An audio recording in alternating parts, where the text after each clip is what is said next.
hari ni ada apa? Okey, pertama sekali saya ucapkan Assalamualaikum warahmatullahi wabarakatuh. Selamat pagi. Hari ini dah 3 Mei, hari Sabtu.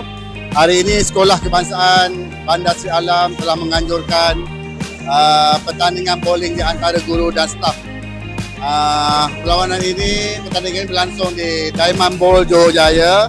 Alhamdulillah dapat disaksikan di sini daripada lorong sana, lane 30 lane penuh sampai hujung sana. Okey, kamera boleh tengok sampai sana. Dia penuhi dengan baju-baju guru yang berwarna oranye. Itu semua ialah guru-guru bahasa dan kaki tangan. Alhamdulillah ramai yang hadir dan mendapat sambutan.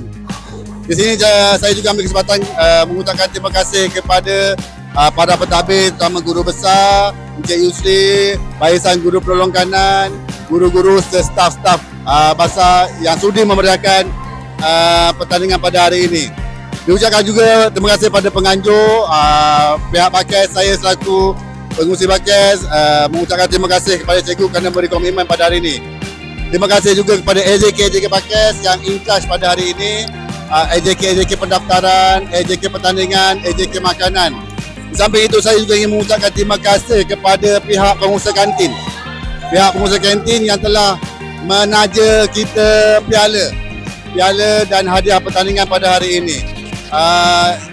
Saya bersyukur pertandingan ini berjalan dengan lancar sekali.